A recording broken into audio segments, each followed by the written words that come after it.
Tim Jatan Satreskrim Polrestabes Makassar membubarkan balap liar di Jalan Veteran Selatan Makassar usai meresahkan warga Senin dini hari. Polisi terlibat kejar-kejaran hingga para pelaku kocar-kacir melarikan diri. Sebagian di antaranya nekat menerobos hingga tersungkur usai saling senggol kendaraan satu sama lain. Polisi tangkap 5 pelajar dan menyita 2 sepeda motor hingga senjata tajam busur panah. Seluruh remaja dikirim ke posko Jatan Ras Polrestabes Makassar untuk dilakukan penyelidikan lebih lanjut.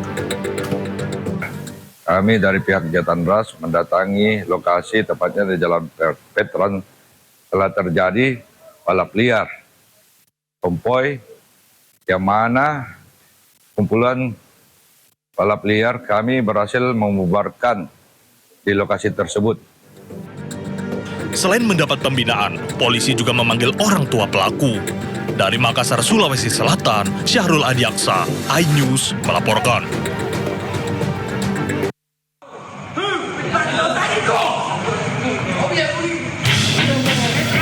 Sejumlah warga memergoki 2 orang pria yang diduga kuat sebagai pencuri hewan ternak yang terjadi di sebuah SPBU di Kecamatan Panjarinjang, Kabupaten Sidrap, Sulawesi Selatan.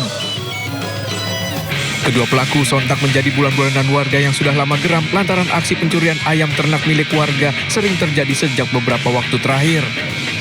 Akibat aksi main hakim sendiri, kedua pelaku mengalami luka cukup parah, bahkan satu di antaranya harus menjalani perawatan intensif di rumah sakit akibat luka serius di bagian kepala dan badan. Kejadian berawal saat seorang saksi melihat kendaraan pelaku tengah mengisi BBM di sebuah SPBU. Curiga, saksi pun langsung memanggil warga lain untuk melakukan penangkapan terhadap terduga pelaku. Sempat terjadi cekcok mulut saat warga mengamankan pelaku hingga akhirnya situasi memanas dan berujung penganiayaan terhadap kedua terduga pelaku. Salah seorang warga yang sempat mengidentifikasi kendaraan yang digunakan oleh terduga pelaku ini melihat bahwa kendaraan itu kembali masuk ke Kecamatan Panjarinjang, sehingga dia memberitahukan warga yang juga sama-sama pencurian, dan pada saat itu mereka mengamankan 2 orang.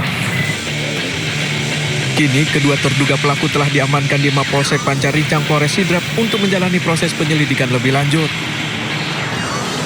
Polisi juga menyita 1 unit mobil minibus serta sejumlah alat yang diduga kuat digunakan kedua pelaku saat menjalankan aksinya.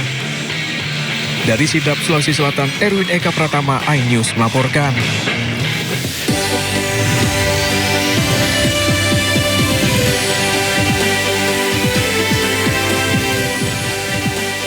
Akibat korsleting listrik, 1 keluarga tewas dalam kebakaran rumah. Ketiga korban gagal menyelamatkan diri dari kepungan api.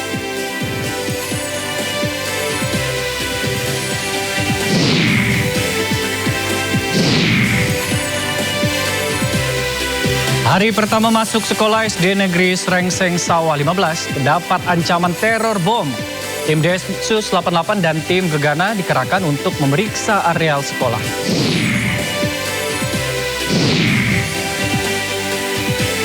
Pengungsi warga Gaza di Serbia masih diteror serangan Israel. Kali ini ledakan menghantam bengkel menewaskan 4 warga.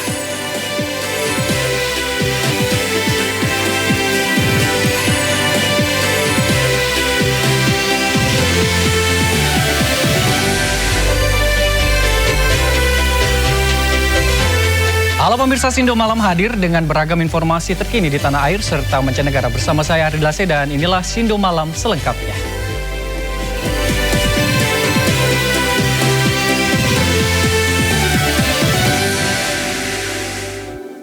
Pemirsa, kita awali Sindo Malam pada hari ini. Kebakaran meludeskan pabrik pengolahan karung bekas di Kabupaten Tangerang, Banten. Karyawan yang pekerja pabrik lari menyelamatkan diri. Pagi, mohon izin pimpinan dan Pusat untuk saat ini. Banyaknya bahan karung dan plastik yang mudah terbakar membuat api meludeskan pabrik pengolahan karung bekas di Kecamatan Sukadiri, Kabupaten Tangerang.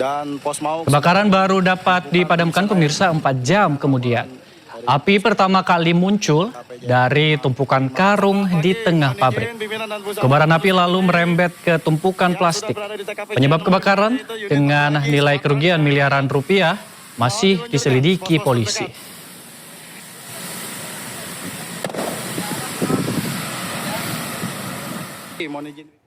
Pemirsa, akibat korsleting listrik, nenek anak cucu tewas dalam kebakaran rumah di Jakarta. Ketiga korban gagal menyelamatkan diri dari kepungan api.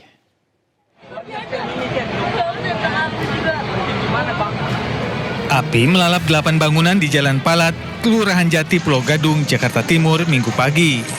Warga yang panik berusaha menyelamatkan diri dan barang-barang berharga milik mereka. Naas, 3 orang tewas karena terjebak kobaran api. Para korban merupakan satu keluarga yang terdiri dari seorang nenek, anak, dan cucunya.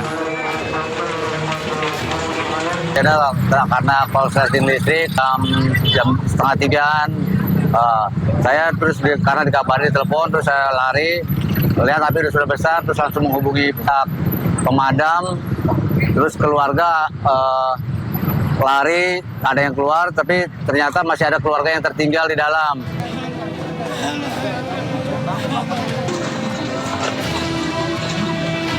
Jasad korban langsung dibawa ke Rumah Sakit Polri Kramat Jati. Dari Jakarta, Rio Manik, Anyus melaporkan. Pemirsa, polisi melakukan olah tempat kejadian perkara di toko material di Purwakarta, Jawa Barat. Jenazah korban langsung dievakuasi keluar TKP dan langsung dibawa ke rumah sakit.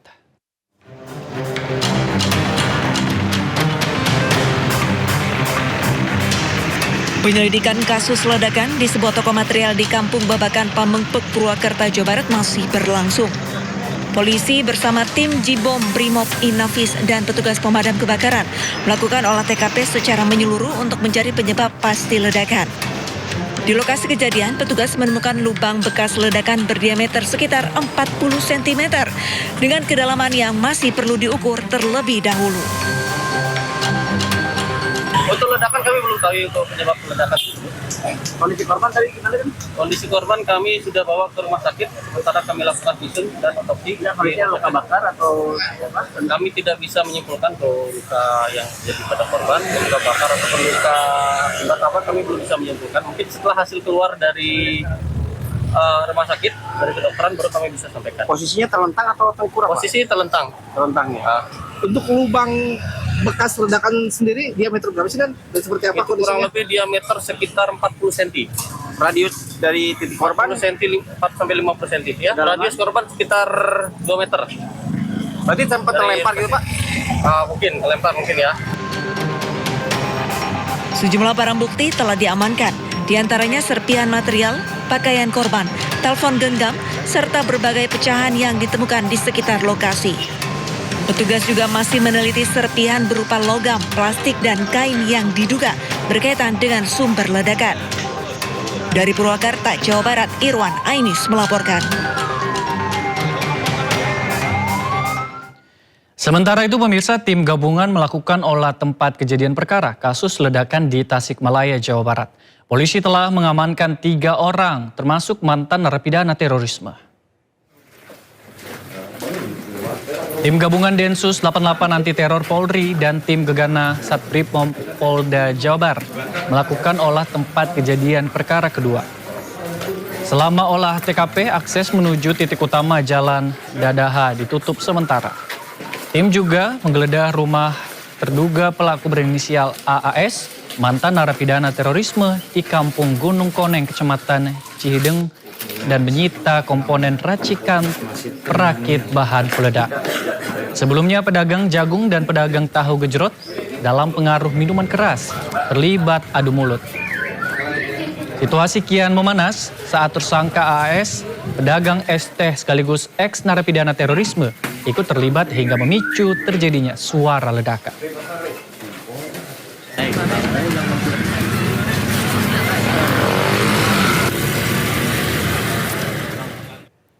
Ya, pemirsa, tim Gegana dan Densus 88 sisir SD Negeri Srengseng Sawah 15 usai ancaman teror.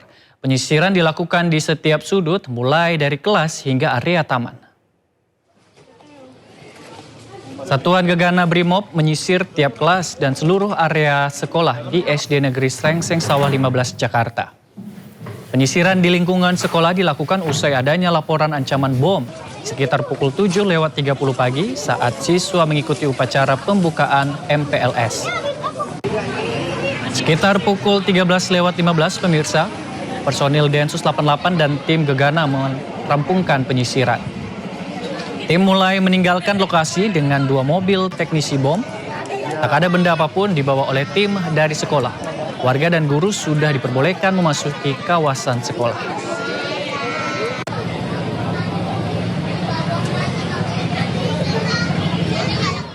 Sementara itu, polisi sudah berhasil menangkap seorang pelaku penebar teror ancaman bom ke SDN Serengseng Sawah 15 Jagakarsa, Jakarta Selatan.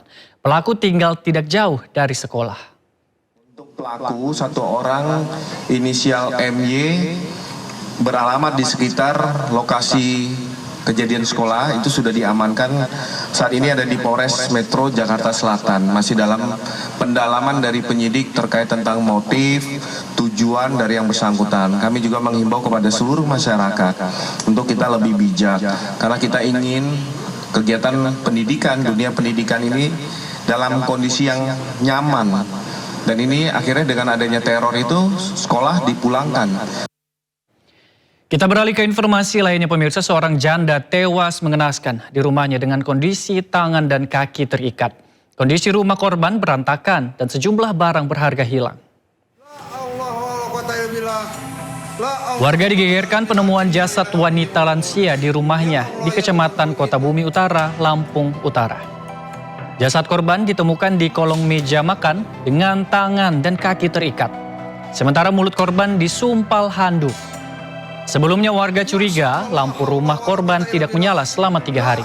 Adik kandung korban kemudian datang dan mendapati korban tinggal sendiri sudah tidak bernyawa. Polisi menduga korban tewas akibat dibunuh perampok karena isi rumah berantakan, serta barang berharga korban seperti motor dan perhiasan emas raib. Polisi mendalami motif pembunuhan serta identitas pelaku.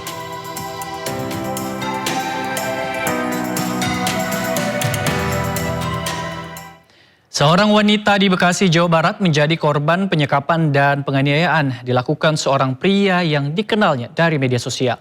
Korban berhasil melarikan diri dalam kondisi penuh luka di sekujur tubuhnya.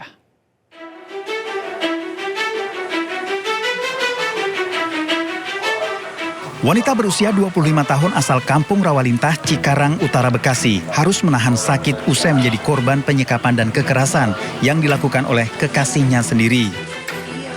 Pria yang dikenal melalui sosial media bermula saat korban menjalin hubungan asmara selama 1 tahun 6 bulan. Pelaku sosok yang temperamental hingga terjadi penyekapan serta kekerasan di sebuah kosan. Korban tidak boleh beraktivitas di luar kosan selama 1 pekan terakhir. Tak tahan dengan siksaan yang dialami, korban kabur melalui jendela. Terus di 1 minggu terakhir ini dia benar-benar udah hilang kesadaran. Mukulin tuh udah terus tiap hari. Mau dia lagi tenang, mau lagi emosi tuh tetap mukul. Karena posisinya pas malam itu dia lagi pergi. Terus aku ngeberaniin diri buat kabur lewat jendela. Karena dikunci pintunya depan belakang. Kelakuan sih awal sih baik, nge-treat Tika juga baik. Nggak gimana-gimana sih anaknya mah, gitu kan. Ya pada umumnya aja, baik aja. Cuman ya akhir-akhir ini mungkin Tika sering kayak gitu, dipukulin, kayak gitu. Korban telah melapor ke kantor polisi dan ditangani unit TPA Polres Metro Bekasi. Dari Bekasi, Jawa Barat, Didi Cunaidi dan Agus Rohim iNews melaporkan. Pemirsa, waspadalah memperkerjakan pengasuh anak. Di Samarinda, Kalimantan Timur, seorang majikan kehilangan perhiasan emas dan berlian senilai 300 juta rupiah. Dan pelakunya adalah pengasuh anak di rumah pelaku. Ya, pemirsa, terdesak kebutuhan ekonomi, pengasuh anak tega mengkhianati kepercayaan majikannya. Pelaku telah bekerja 3 tahun mencuri perhiasan emas dan berlian.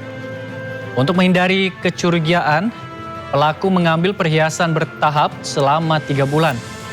Aksi pelaku terbongkar setelah korban menyadari koleksi perhiasan miliknya hilang, lalu melaporkan kasus ke Polsek Samarinda Kota. Pelaku mengaku menjual perhiasan korban ke toko emas di Jawa Barat seharga 80 juta rupiah.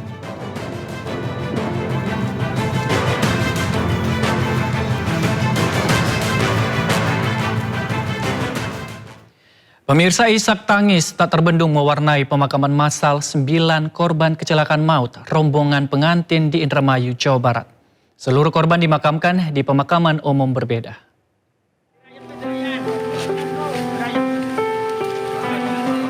Suasana duka menyelimuti Kampung Jemeti, Desa Cempeh, Kecamatan Lelea, Kabupaten Indramayu, Jawa Barat, Senin pagi.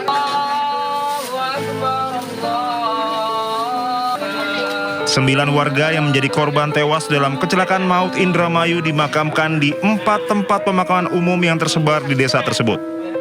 Sejak pagi, keluarga korban bersama warga dan perangkat desa bergotong royong mempersiapkan seluruh rangkaian pemakaman. Dari 9 korban meninggal dunia asal desa Cempeh, 3 diantaranya merupakan balita dan anak-anak.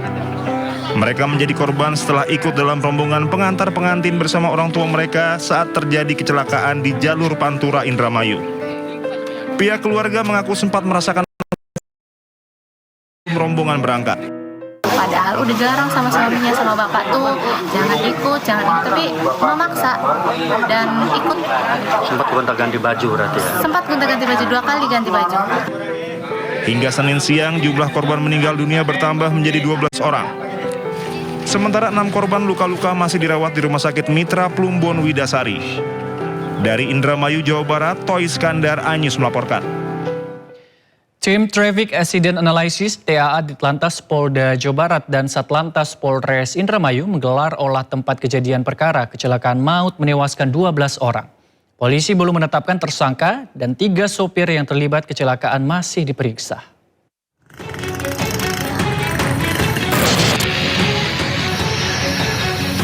Tim Traffic Accident Analysis TAA Ditlantas Polda Jawa Barat dan Satlantas Polres Indramayu menandai setiap titik di lokasi kecelakaan maut jalur Pantura Kiajaran Kulon Indramayu, Jawa Barat, Senin siang.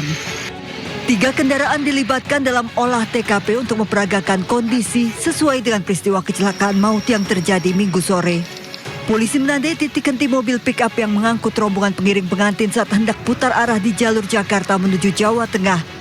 Titik tabrak belakang mobil yang mengangkut rombongan pengiring pengantin oleh truk box juga ditandai hingga mobil terdorong ke jalur berlawanan dan diterjang truk yang melaju dari jalur Jawa menuju Jakarta.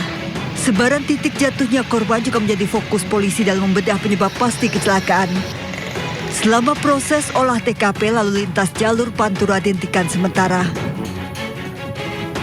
Jawa Barat dengan tim TAA hadir di sini untuk melaksanakan olah TKP secara digital dan ilmiah untuk bisa mengungkap kira-kira apa penyebab dari kecelakaan tersebut.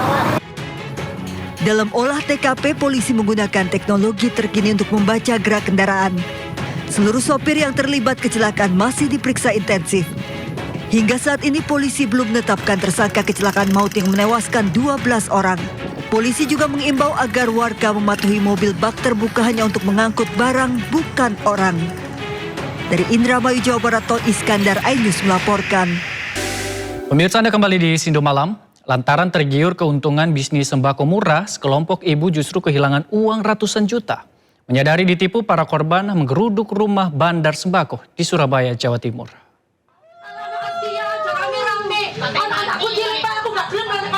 Sejumlah mama menggeruduk rumah seorang wanita yang diduga melakukan penipuan jual beli sembako di kawasan Wonorejo, Rungkut, Surabaya.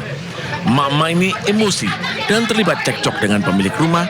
Mereka tak terima ditipu oleh wanita berinisial IC sejak 2021 lalu.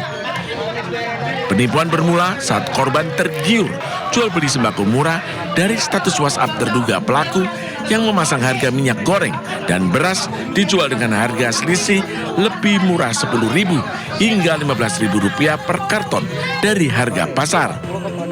Awalnya pengiriman barang lancar, namun saat korban memesan minyak goreng dengan jumlah banyak, uang sudah terbayar, sembako yang dibeli tak kunjung didapat. Hal yang sama juga dirasakan oleh korban lainnya hingga merugi ratusan juta rupiah. WA story itu jual sembako murah, selisih 28.000 daripada pasar Pabean. Saya tertarik beli satu-satu, gula 1 karung, minyak kita 1 kardus, dan mie 1 dus. Itu katanya gini, KIP sama dengan TF lunas. Oke. Lalu dia menawarkan kalau misalnya ambil banyak itu lebih murah. Perkara dugaan penipuan jual beli sembako murah ini telah dimediasi oleh Wakil Wali Kota Surabaya Armuji dan meminta para warga untuk tidak tertipu dengan jual beli barang murah. Orang modus pertama, mulai arisan bodong, mulai judol, semua itu awalnya sekali, 2 kali, 3 kali lancar. Berikutnya nggak lancar. Itu modus. Kini, kasus dugaan penipuan jual beli sembako murah tengah diselidiki Polrestabes Surabaya. Dari Surabaya, Jawa Timur, Hari Tambayong, iNews melaporkan. Kita beralih ke informasi selanjutnya pemirsa. Hari pertama masuk sekolah, sejumlah orang tua siswa di Tangerang, Banten rela datang lebih pagi untuk berebut bangku. Orang tua berharap anak mereka bisa duduk di barisan paling depan.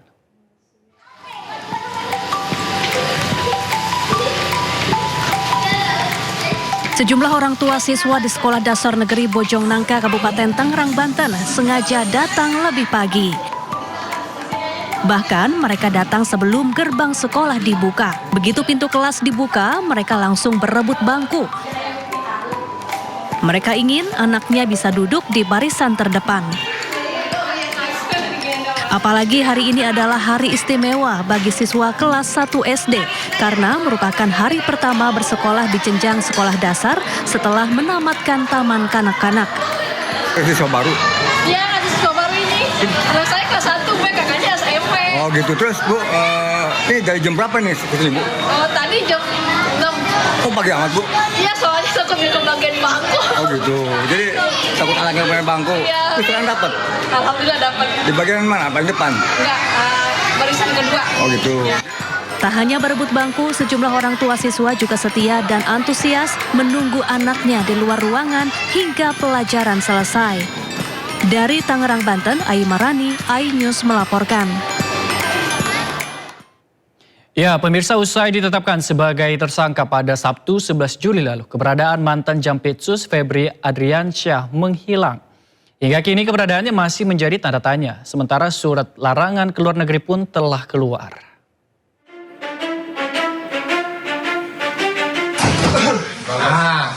Kami yakin dapat dipertanggungjawabkan. Usai rumahnya digeledah, Febri muncul pertama kali ke publik pada Jumat 10 Juli lalu. Dengan percaya diri, Febri memastikan dirinya masih menjabat sebagai Jampitsus. Febri juga menyebut masih menangani sejumlah kasus, salah satunya adalah kasus tata kelola makan bergizi gratis MBG.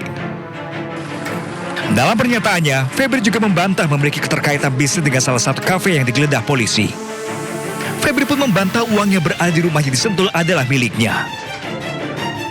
Namun, sehari setelah pernyataannya, Kejagung pun mengumumkan Febri mundur dari jabatannya sebagai Jampitsus.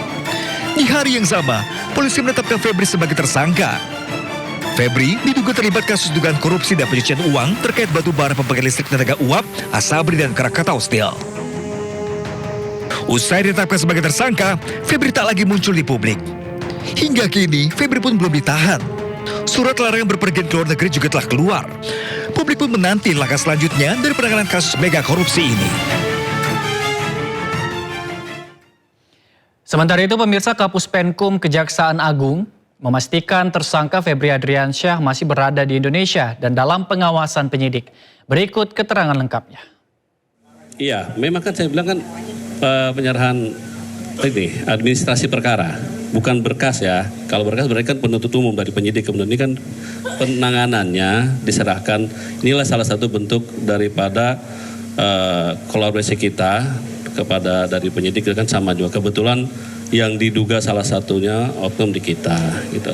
Baik, pertama memang prosesnya untuk hal-hal tertentu bisa, nah kebetulan ini kekhususan pelimpahan sudah diserah, bukan mal pelimpahan, penyerahan administrasi perkara sudah kita terima. Dan terkait dengan yang disampaikan terkait dengan inisial FA itu, yang jelas yang bersangkutan masih ada di Indonesia, tidak keluar negeri dan kooperatif dan dalam pantauan penyidik. Gitu aja. Ya nanti beringan. Kebetulan kan PLH dari pelaksana tugas Jampitsus juga merangkap Jamwas. Itulah dibentuknya kenapa salah satu pertimbangan supaya dengan memudahkan. Artinya selama ini belum pernah juga ada pemeriksaan terhadap yang bersangkutan? Belum, kan baru kemarin. Pemirsa, ex-Menko Polhukam Mahfud MD menemukan celah hukum dalam kasus Febri Adriansyah. Mahfud menilai yang dilakukan Polri ke Kejaksaan Agung merupakan pengalihan. Mekanisme ini tidak dikenal dalam hukum acara pidana. Mahfud menyebut bisa terjadi 3 skenario yang mungkin terjadi dalam kasus ini. 1. Dengan dialihkannya kasus yang tersangkanya belum diperiksa oleh penyidik Polri ini, maka tersangka Febri Adriansyah bisa mengajukan pra-peradilan dan mungkin saja menang karena dia dijadikan tersangka tanpa diperiksa lebih dulu, kemudian kasusnya dialihkan ke kejaksaan, bukan dilimpahkan. Kalau dilimpahkan itu secara hukum benar, tapi harus diperiksa dulu. Yang kedua, mungkin saja Febri tidak mengajukan pra-peradilan, tetapi kejaksaan sengaja memperlambat kelanjutan penyidikan, bahkan bisa mementahkan beberapa bagiannya, sehingga masalahnya terlokalisir pada tersangka yang sudah ada tanpa boleh merambah ke yang lebih atas. Atau tanpa boleh merambah ke pelaku-pelaku lain yang mungkin juga ikut terlibat. 3, bisa saja kasus ini diambangkan untuk pada akhirnya dideponer. Kalau ini terjadi, sungguh mengerikan.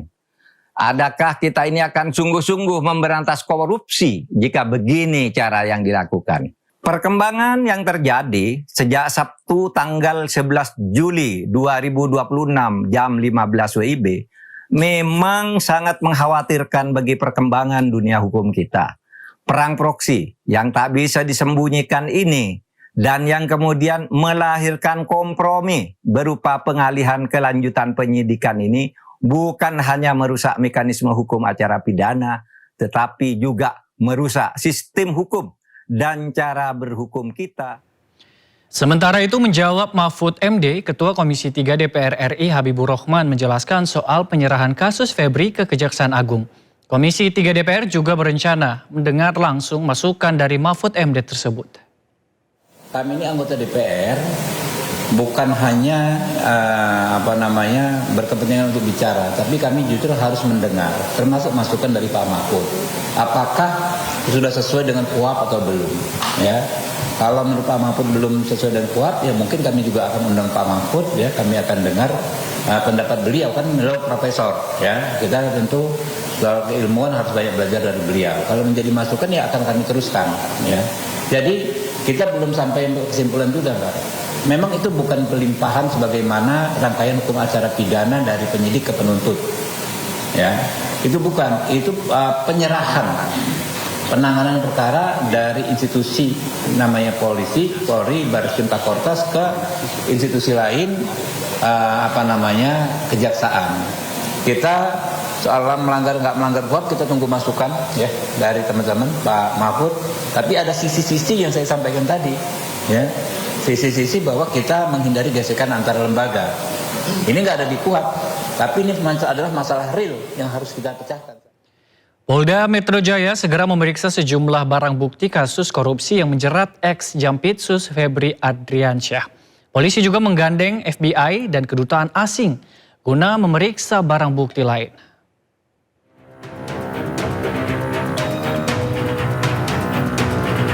Tim penyidik gabungan melakukan uji laboratorium terhadap barang bukti 74 kg keping emas yang disita dalam penangkapan perkara dugaan tindak pidana korupsi dan tindak pidana pencucian uang yang menjerat ex-Jampitsus Febri Adriansyah. Uji forensik ini untuk memastikan keaslian serta kadar dari kepingan emas tersebut.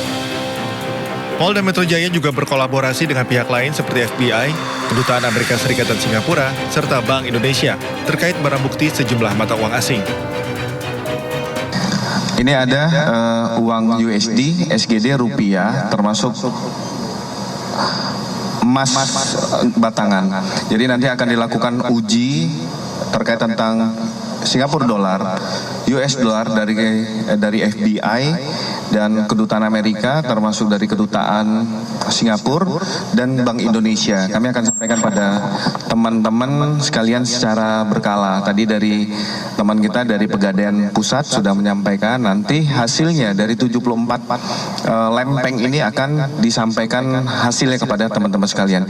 Ini merupakan suatu proses dalam penyerahan penanganan perkara lanjutan yang ditangani oleh Joint Investigasi kepada Kejaksaan Agung. Kolaborasi ini guna mempercepat transparansi dan akurasi tindak lanjut perkara. Pihak kepolisian menegaskan keterlibatan ahli sangat krusial dalam menentukan nilai komoditas barang bukti tersebut secara sah.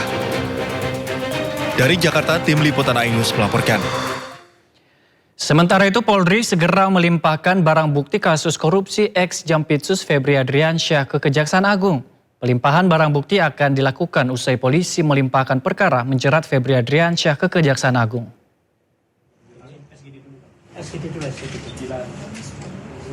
Korps Pemberantasan Tindak Pidana Korupsi Polri akan melimpahkan barang bukti terkait kasus dugaan korupsi, 3 kasus korupsi, dan tindak pidana pencucian uang menjerat ex-Jampitsus Febri Adriansyah dalam waktu dekat. Pernyataan disampaikan Kabak Ops Kortas Tipikor Polri, Kombes Polisi Ahmad Yusuf Afandi. Pelimpahan barang bukti dilakukan setelah kepolisian melimpahkan berkas kasus Febri dan Don Rito kepada Kejagung. Pelimpahan barang bukti akan dilakukan bertahap untuk nantinya ditindaklanjuti.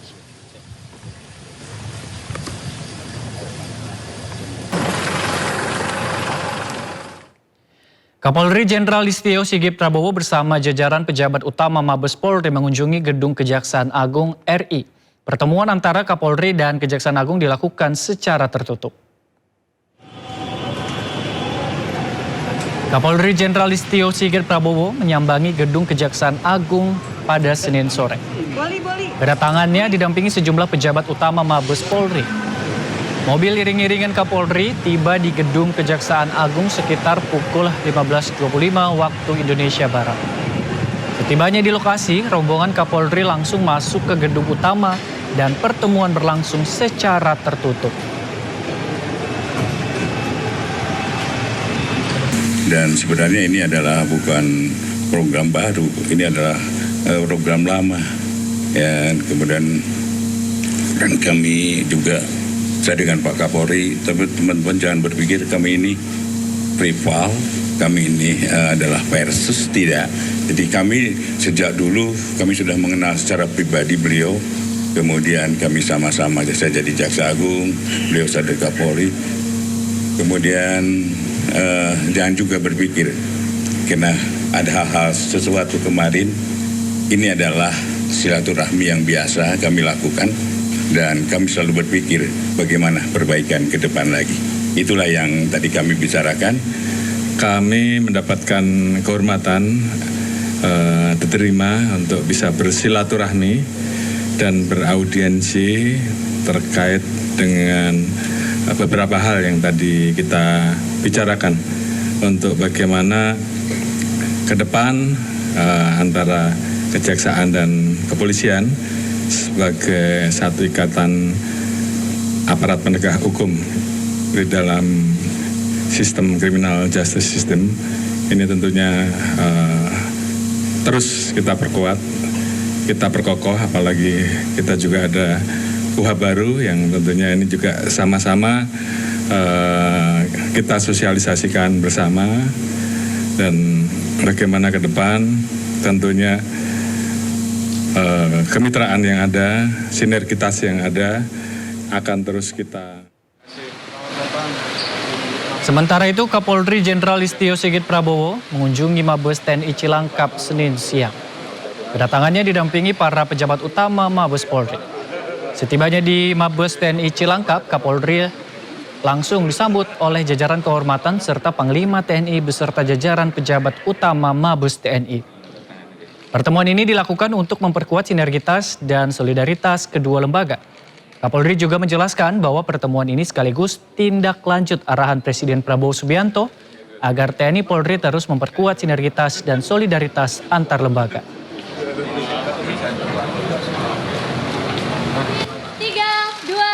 satu. Polri. Sebelumnya pemirsa, hubungan antara dua lembaga penegak hukum tertinggi di Indonesia, Kepolisian dan Kejagung, kembali menjadi sorotan. Kerap dinilai harmonis di permukaan, sejarah mencatat sejumlah gesekan hebat pernah terjadi di antara kedua institusi ini. Mulai dari drama eksekusi Jenderal Polisi di tahun 2013, penguntitan Jampitsus Kejagung oleh Densus 88, hingga aksi penggeledahan di sejumlah properti diduga terkait Jampitsus.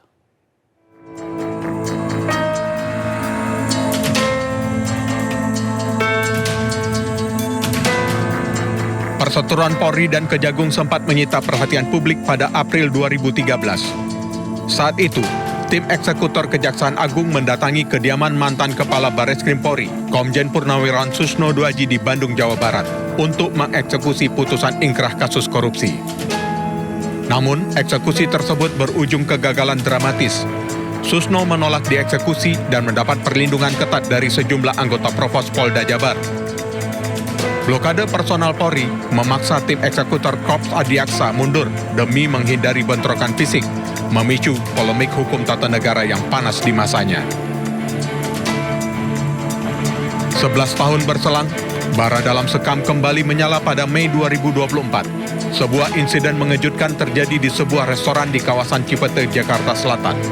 Jaksa Agung Muda Tindak Pidana Khusus, Jampitsus Febri Adriansyah, diduga dikuntit oleh anggota Detasemen Khusus Densus 88 Anti Teror Polri. Seorang anggota Densus sempat tertangkap basah saat memata-matai Febri.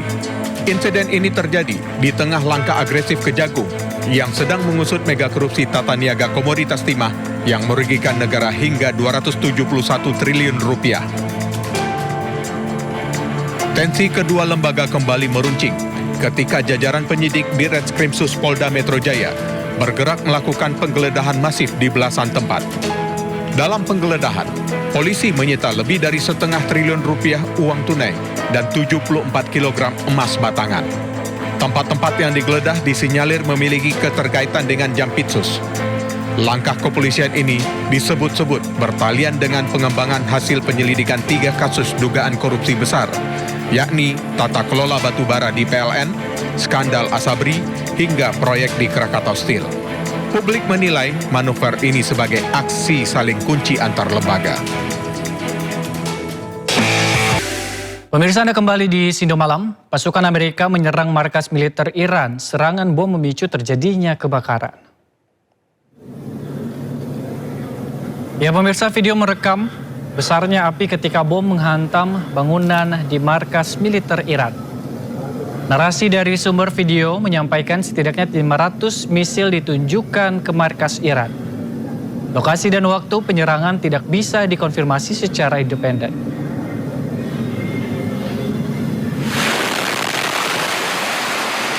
Di sisi lain pemirsa, pihak Amerika menyatakan bahwa telah menyelesaikan serangan udara ke Iran dengan menggunakan drone laut.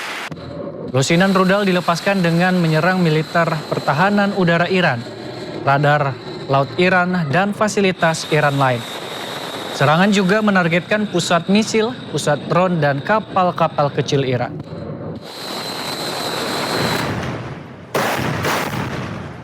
Setelah memperingatkan warga untuk segera mengungsi, militer Israel melancarkan serangan udara ke lingkungan Sabra di kota Gaza. Sejumlah rudal menghantam permukiman, memicu ledakan besar, dan mengirimkan kepulan asap tebal serta pecahan peluru ke udara. Rudal juga menghantam engkel di Jalan Al-Sinaa, barat daya kota Gaza, dan menyebabkan 4 orang tewas.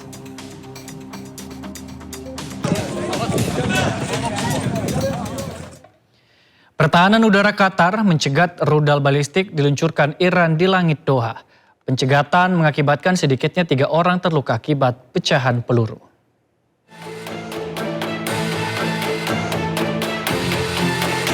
Pertahanan udara Qatar mencegat sejumlah serangan rudal balistik yang diluncurkan Iran di langit Doha pada hari Minggu pagi. Kementerian Dalam Negeri negara Qatar mengkonfirmasi bahwa 3 orang terluka termasuk seorang anak akibat pecahan peluru yang jatuh dalam operasi pencegatan. Ketiga korban luka kini tengah menerima perawatan medis.